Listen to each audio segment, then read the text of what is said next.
الحمد لله نحمده ونستعينه ونستغفره ونؤمن به ونتوكل عليه ونعوذ بالله من شرور أنفسنا ومن سيئات أعمالنا من يهده الله فلا مضل له ومن يضلله فلا هادي له ونشهد أن لا إله إلا الله وحده لا شريك له ونشهد أن محمدا عبده ورسوله أما بعد فقد قال الله تعالى أعوذ بالله من الشيطان الرجيم بسم الله الرحمن الرحيم لكل أمة جعلنا منسكا ليذكر اسم الله على ما رزقهم من بهيمة الأنعام فإلهكم إله واحد فله أسلموا وقال الله تعالى في موضع آخر لن ينال الله لحومها ولا دماؤها ولكن يناله التقوى منكم صدق اللہ العظیم۔ ملت اسلامیہ کے معزز نوجوانوں اور قابل قدر بزرگوں، یہ ایام جو چل رہے ہیں ذی الحجہ کا پہلا عشرہ ہے اور ان ایام کی بڑی فضیلت ہے۔ احادیث کے اندر آیا کہ ان دنوں کا ایک دن کا روزہ ایک سال کے روزوں کے برابر ہے، اور ایک رات کی عبادت لیلۃ القدر کی عبادت کے برابر ہے، اور ایک سب سے بڑی اہم عبادت، سب سے بڑا اہم فریضہ، اللہ کو خوش کرنے کا ایک طریقہ، ایک بڑی عبادت جو ان دنوں کے اندر انجام دی جاتی ہے وہ حج ہے، کہ ان دنوں کے اندر حج کے اس فریضے کو پورا کیا جاتا ہے۔ چنانچہ بہت سے لوگ جن کو اللہ نے اپنے مبارک گھر کے لیے قبول کیا، وہ اللہ کے گھر کے اندر گئے اور بیت اللہ کا حج کر رہے ہیں۔ اور اس کے علاوہ ان دنوں کے اندر ایک بڑی اور اہم چیز اور ایک بڑی عبادت جس کو ہم قربانی کہتے ہیں، ان دنوں کے اندر وہ قربانی ادا کی جاتی ہے۔ 10 ذی الحجہ کو بقرعید کے دن یعنی عید الاضحیٰ کو اس سنت ابراہیمی کو ادا کیا جاتا ہے۔ یہ قربانی جو ہم سب مسلمان اس قربانی کو ادا کرتے ہیں، اللہ کے حضور قربانی کا نذرانہ پیش کرتے ہیں۔ یہ قربانی کوئی آج کی قربانی نہیں ہے کہ چند سالوں سے یا چند برسوں سے یہ قربانی شروع ہوئی ہو، بلکہ اس کی تاریخ انسانی تاریخ کے ساتھ میں جڑی ہوئی ہے۔ جب سے یہ انسان اس دنیا کے اندر آیا ہے تب سے اس نے اللہ کے سامنے اپنی قربانی کو پیش کیا ہے۔ وہ الگ بات ہے کہ پہلی امتوں کے اندر اور پہلی قوموں کے اندر قربانی کا طریقہ الگ رہا ہو، قربانی اللہ رب العزت ان کی الگ طریقے سے پورا کرتے ہوں، الگ طریقے سے اس کی قبولیت کا نذرانہ کیا جاتا ہو۔ چنانچہ حضرت آدم علیہ السلام کے 2 بیٹے ہیں، قابیل اور حابیل، دونوں کے اندر ایک واقعہ پیش آتا ہے۔ بالآخر معاملہ یہ طے ہوتا ہے کہ اللہ کے حضور قربانی دی جائے، اللہ کے حضور قربانی کا نذرانہ پیش کیا جائے۔ جس کی قربانی قبول ہو جائے وہ اللہ کے یہاں مقبول ہوگا اور وہ بخشایا ہے۔ لہذا ان دونوں نے اپنی قربانی کو اللہ کے سامنے رکھا۔ قابیل نے بھی اپنی قربانی اللہ کے حضور پیش کی اور حابیل نے بھی اپنی قربانی اللہ کے حضور پیش کی، لیکن حابیل نے اپنی قربانی اللہ کے حضور پیش کی ہے، ایک دمبا اللہ کے حضور رکھا ہے کہ میں اسے اللہ کی راہ کے اندر قربان کر رہا ہوں۔ چنانچہ آسمان کی جانب سے ایک آگ آتی ہے اور اس کو جلا دیتی ہے، اور یہ مانا جاتا ہے کہ اللہ رب العزت نے اس قربانی کو قبول کر لیا ہے۔ دوسری طرف قابیل ہے، اس نے اپنی کھیتی کے ایک ناقص حصے کو اللہ کی راہ کے اندر قربانی کے طور پر پیش کیا ہے، لیکن اللہ نے اس کی قربانی کو قبول نہیں کیا۔ اس کے بعد بالآخر معاملہ یہ طے ہوتا ہے کہ قابیل اس اپنے بھائی سے جلتا ہے اور بنتا ہے، یہاں تک کہ اپنے بھائی کا قاتل بن جاتا ہے۔ تو میں کہنا یہ چاہتا ہوں کہ یہ قربانی کوئی آج کی تاریخ سے نہیں ہے، بلکہ یہ قربانی حضرت آدم علیہ السلام سے ہے، اس لیے یہ قربانی تاریخ انسانی سے جڑی ہوئی ہے، اور آج یہ قربانی جو ادا کی جا رہی ہے، آنے والے دن کے اندر جو یہ قربانی اللہ کے حضور پیش کی جا رہی ہے، یہ ایک اللہ کے نبی ابراہیم خلیل اللہ کے طریقے پر ان کی سنت کو پورا کرنے کے لیے، ان کے طریقے کو پورا کرنے کے لیے، ان کی یاد کے اندر اللہ رب العزت نے اس قربانی کو رکھا ہے۔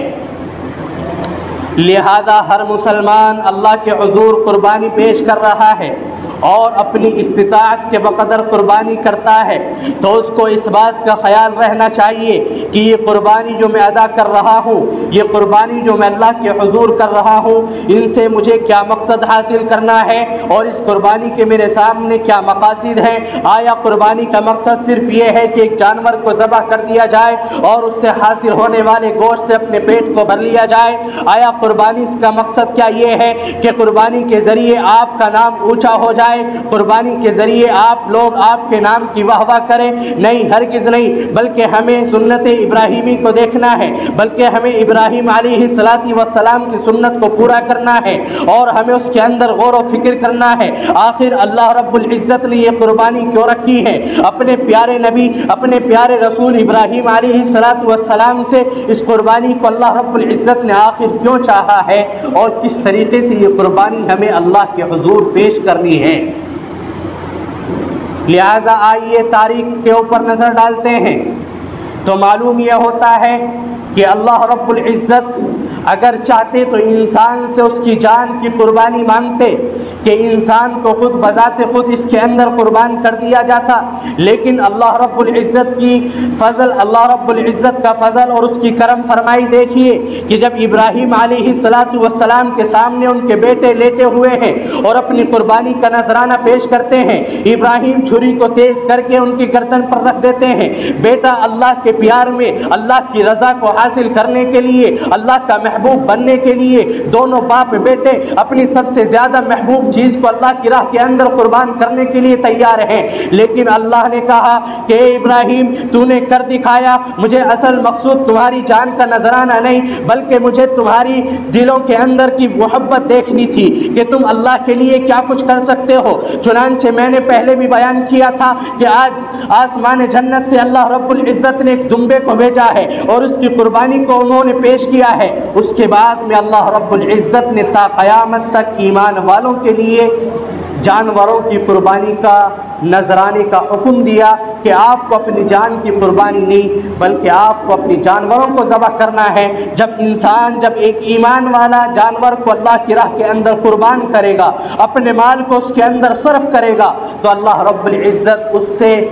وہی چیز اور اس سے اتنا ہی خوش ہوں گے جتنا کہ ایک انسان اپنی جان کو اللہ کی راہ کے اندر قربان کرتا ہے، اور پھر اللہ رب العزت اس سے خوش ہوتے ہیں۔ چنانچہ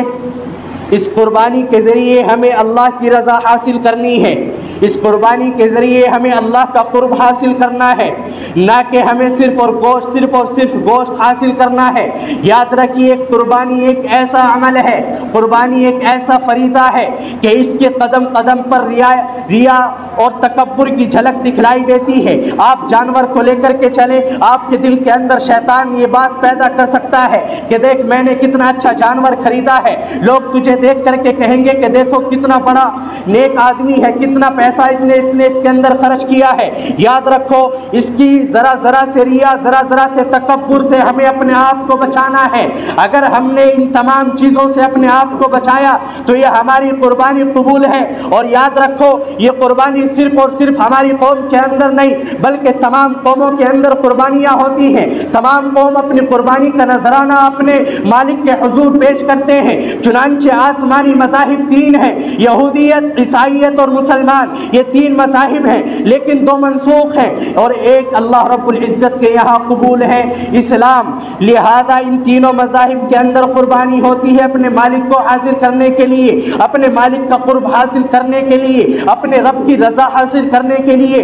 لیکن اور دوسرے مذاہب ہیں ان کے اندر جو قربانی ہوتی ہے وہ غیر اللہ کو خوش کرنے کے لیے ہوتی ہے، نہ کہ اللہ رب العزت کو خوش کرنے کرنے کے لیے ہوتی ہے۔ اسی کو قرآن کریم نے بیان کیا، وَلِكُلِّ أُمَّةٍ جَعَلْنَا مَنْسَكًا لِيَذْكُرَ اسْمَ اللَّهِ عَلَى مَا رَزَقَهُم مِّن بَهِيمَةِ الْأَنْعَامِ، ہم نے ہر امت کے لیے قربانی رکھی ہے، اور اس قربانی کرنے کا مقصد یہ ہے کہ تاکہ تم اللہ کا ذکر بلند کرو، تاکہ تمہیں اللہ کا قرب حاصل ہو جائے، تاکہ تمہیں اللہ کی رضا حاصل ہو جائے۔ اگر ہم قربانی کر رہے ہیں اور اس کے اندر ہمارا مقصد یہ ہے کہ ہمارا نام اونچا ہو، ہماری شہرت ہو جائے، تو اس کی قربانی بالکل اللہ کے یہاں قبول نہیں ہے۔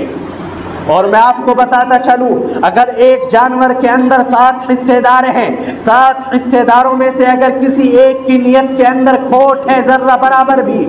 اگر اس کی نیت خالص نہیں ہے، تو یاد رکھیے ان 6 کی قربانی بھی اس جانور کے اندر قبول نہیں ہوگی۔ اور اگر نیت ہماری صاف ہو، صرف اور صرف اللہ کی رضا ہو، تو اللہ کے نبی صلی اللہ علیہ وسلم کی بشارت سنیے کہ جانور کا خون زمین کے اوپر ٹپکنے سے پہلے اللہ رب العزت ان کی اس قربانی کو قبول فرما لیتے ہیں۔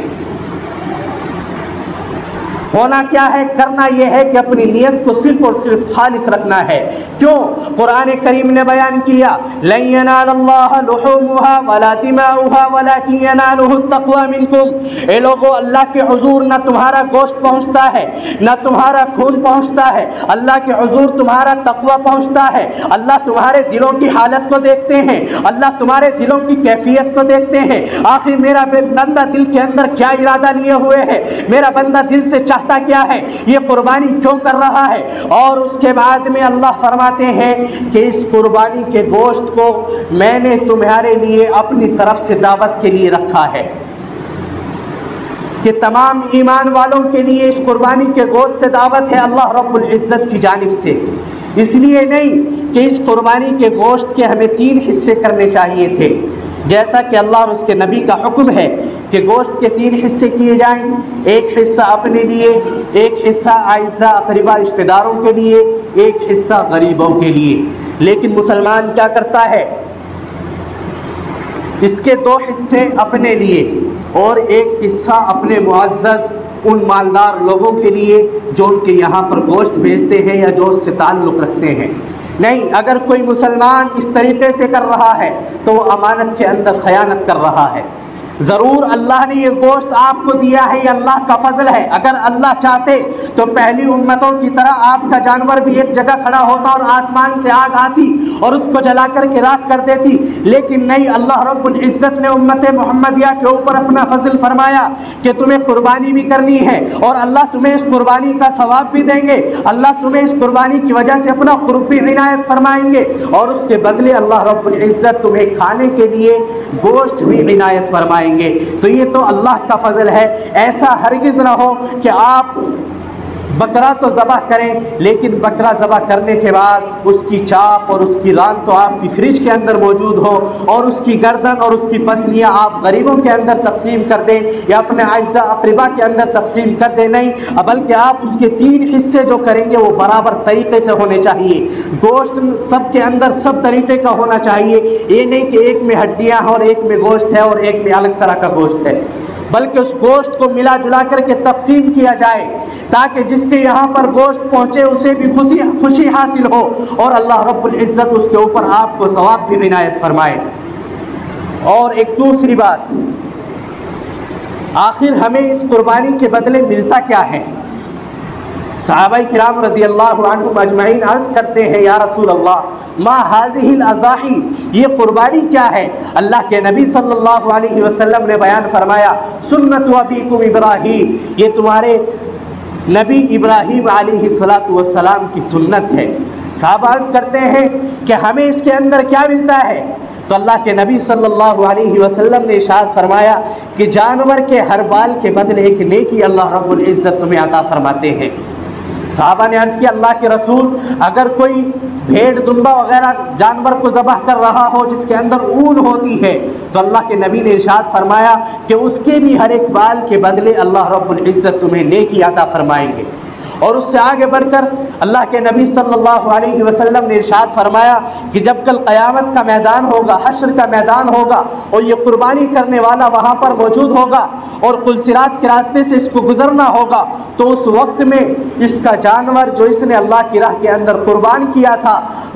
اپنے گوشت، اپنے خون، اپنے پیروں، اپنے کھروں کے ساتھ میں اس کے سامنے موجود ہوگا اور یہ اس کے اوپر سوار ہو کر کے اس راستے سے گزر جائے گا۔ کون سا راستہ؟ جس کے بارے میں آپ نے سنا ہوگا کہ بال سے زیادہ باریک ہے، تلوار سے زیادہ تیز ہے، اس راستے سے ہم گزریں گے اپنے جانور کے اوپر سوار ہو کر کے۔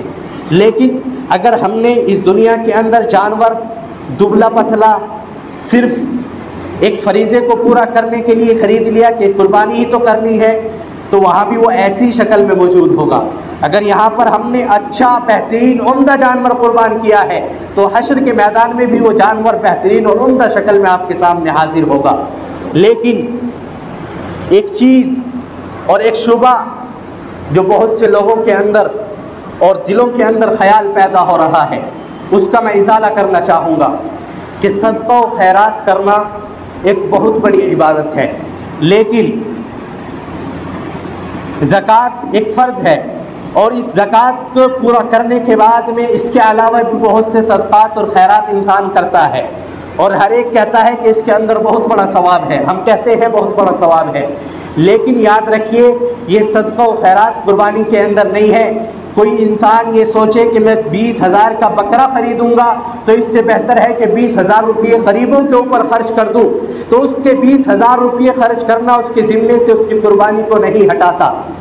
اس کو قربانی کرنی ہوگی۔ اگر کسی کو صدقہ و خیرات کرنا ہے تو قربانی کی رقم کے علاوہ صدقہ و خیرات کرے، کیونکہ بہت سے لوگ سمجھتے ہیں کہ میں اتنا پیسہ قربانی کے اندر صرف کروں گا، ایک جانور خرید کر کے لاؤں گا، اس سے بہتر ہے کہ میں غریبوں کے اندر اس کو تقسیم کر دوں۔ نہیں، غریبوں کے اندر اگر آپ کو تقسیم کرنا ہے تو الگ کیجئے، اور لیکن قربانی کا جو قربانی واجب آپ کے اوپر ہے وہ قربانی اسی صورت کے اندر ادا ہوگی جب آپ ایک جانور لے کر کے ذبح کریں گے، تب آپ کی یہ قربانی ادا ہوگی۔